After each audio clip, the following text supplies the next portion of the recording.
আমরা দাঁড়িয়েছি আমাদের সহযোদ্ধার বিরুদ্ধে একজন বিতর্কিত পুলিশ কর্মকর্তার উদ্ধত্তপূর্ণ বিবৃতি বা হুমকির প্রতিবাদে। কাজেই আজকের এই সমাবেশ থেকে আমাদের সাংবাদিক বন্ধু সহযোদ্ধাদের দাবি শুধু একটাই, আমরা পুলিশের বিরুদ্ধে প্রাতিষ্ঠানিকভাবে দাঁড়াইনি, আমরা সেই বিতর্কিত নসিহতকারী পুলিশ কর্মকর্তা হাসিফ আজিজ, যিনি কিনা পূর্ববর্তী সরকারের সময়ও দালালি করেছেন বলে আমরা জানি। তো সাংবাদিকতার এথিক্স মেনে নিউজটি করা হয়েছে। এখন আমার প্রশ্ন হচ্ছে, কেন এই ধরনের একটি বিবৃতি তিনি দিল? আমি কি বলতে পারি না যে মূল জায়গায় হাত দিয়েছে আমাদের এই প্রতিবেদক? নিশ্চয় কোনো ধান্দায় হাত দিয়েছে, তাদের পুলিশের ধান্দায় হাত দিয়েছে বলে তারা এই ধরনের একটি বিবৃতি তিনি দিয়েছেন। আমি আবারও বলছি, আমার মনে হয় না চট্টগ্রাম মেট্রোপলিটন পুলিশ কমিশনার এই নিউজটি ভালোভাবে দেখেছে, আর দেখলেও আমি তো মনে করি সাথে আঘাত করেছে বলেই তিনি এই ধরনের একটি বিবৃতি দিয়েছে। গতকাল যে ঘটনা হয়েছিল এর পরেই চট্টগ্রাম পুলিশ কমিশনারের বিভিন্ন পেজে সাংবাদিকদের নিয়ে কুরুচিপূর্ণ কথা বলা হয়েছে। তাদের পেজে বলা হয়েছে সাংবাদিকরা নাকি তাদের ভাগের টাকা, তাদের যে মান্থলি টাকার জন্য তারা ব্যাটারি রিক্সার বিরুদ্ধে সংবাদ পরিবেশন করেছে। কাকে আপনারা টাকা দেন? কাকে আপনারা মান্থলি টাকা দেন? কোন সাংবাদিককে, কোন দালালকে, সেই তালিকা আপনারা প্রকাশ করুন। আর নইলে সেই সাংবাদিকদের উপর কালিমা লেপনের যে কাজ করেছেন, যে ঘৃণ্য কাজ করেছেন, তার জন্য প্রকাশ্য দুঃখ প্রকাশ করবেন। আজকে যে চট্টগ্রামের যে পুলিশ কমিশনার জনাব হাসিফ আজিজ সাহেব, উনি যে দৃশ্যতা দেখিয়েছেন, এই দৃশ্যতার জন্ম থেকে আপনারা ভুলে গেলে চলবে না। সারা দেশে আজকে যে বিশেষ সময় চলছে, এই বিশেষ সময় কেন এসেছে? আমাদেরকে বলা হয়েছিল পরিবর্তনের কথা, আমাদেরকে বলা হয়েছিল এই দেশে বাক স্বাধীনতা ফিরে আসবে, আমাদেরকে বলা হয়েছিল এই দেশে মুক্ত গণমাধ্যম, মুক্ত সাংবাদিকতা ফিরে আসবে। আমি আপনাদের কাছে, আমার সহকর্মীদের কাছে, এই চট্টগ্রামবাসীর কাছে প্রশ্ন রাখতে চাই, দেশবাসীর কাছে প্রশ্ন রাখতে চাই, আসলেই কি ফিরে এসেছে? যদি ফিরে আসে তাহলে আমাকে আমার প্রশ্নের উত্তর দিন। আজকে চ্যানেল 24 আমদাদুল হক যেখানে নিউজ করতে গেছে সংবাদ সংগ্রহের জন্য কেন্দ্র জার্নালিস্ট সহ, সেখানে অপরাধ কোন জায়গায়, মানে কতটুকু দৃষ্টতা হলে কোন অপরাধে আজকে এই সিএমপি কমিশনারের পক্ষ থেকে এই ধরনের একটি প্রতিবাদ লিপি নামে একটি হুমকি দিতে পারে?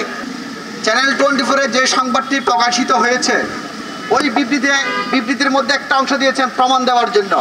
চ্যানেল 24-এর মধ্যে প্রমাণে দেওয়া হয়েছে কিভাবে টাকা নিয়েছেন, কিভাবে ওরা টাকা যে লুকানো হয়েছে, প্রমাণ তো ওইখানেই আছে, নতুন করে আর কি প্রমাণ দিবে?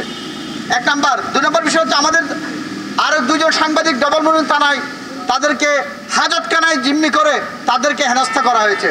এই 2টা পয়েন্টে পুলিশ যে অরাজকতা শুরু করেছে, তাদের দুর্নীতি অনিয়ম ঠেকানোর জন্য আমাদের ভাইদের উপর, আমাদের পেশাদারিত্বের উপর যে নির্যাতন চালানো হচ্ছে, আমরা তার তীব্র নিন্দা এবং প্রতিবাদ জানাচ্ছি।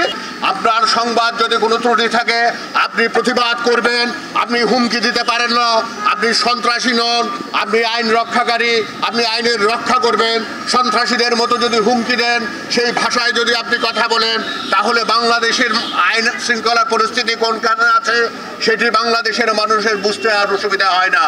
আমি কমিশনার সাহেবের উদ্দেশ্য করে বলতে চাই, আপনি জানেন আপনার সে অতীতে অনেকেই সরকারের সাথে লেজর ভিত্তি করেন, আপনার অধস্তন কর্মকর্তাদেরকে অনেক কষ্ট দিয়েছেন। আপনি যদি মনে করে থাকেন আপনি বর্তমান সরকারের অতি আপনজন হয়ে আপনি অন্যজনকে কষ্ট দিবেন এবং সাংবাদিকতা শেখানোর জন্য চেষ্টা করবেন, তাহলে এটা হবে আপনার জন্য অত্যন্ত দুঃখজনক। আমি গতকালকে পুলিশ কমিশনারের যেই প্রতিবাদ লিপি, আমি এটাকে প্রতিবাদ লিপি বলছি না, আমি এটাকে হুমকি বলছি, আমি এটাকে ধমকি বলছি, আমি এটাকে সাংবাদিক সমাজের প্রতি যেই অশিষ্ট আচরণ, সেই আচরণ বলছি। আমরা সাংবাদিকতা করি, আমরা যারা মাঠে ময়দানে ছুটি, তারা সাংবাদিকতার নীতিমালা জেনে বুঝে প্রয়োগ করি। কিন্তু উনি কালকে যেভাবে ওনার প্রতিবাদ লিপিতে আমাদের আমাদের সাংবাদিকতা শেখানোর চেষ্টা করেছেন। আমরা বলতে চাই, আমরা সাংবাদিকতা শিখে এসেছি চট্টগ্রাম বিশ্ববিদ্যালয়ের মতো নামকরা বিশ্ববিদ্যালয় থেকে। আমরা সাংবাদিকতা শিখে এসেছি বিভিন্ন নামকরা প্রতিষ্ঠান থেকে। আপনার থেকে আমরা সাংবাদিকতা শিখব না। আমরা আপনার প্রতিষ্ঠানে যে অনিয়ম হয়, যে দুর্নীতি হয়, সেই দুর্নীতি মানুষের সামনে উপস্থাপন করে মানুষকে আমরা সাংবাদিকতার যে মর্মবাণী সেটা আমরা শেখাতে চাই, সেটা আমরা অনুধাবন করাতে চাই।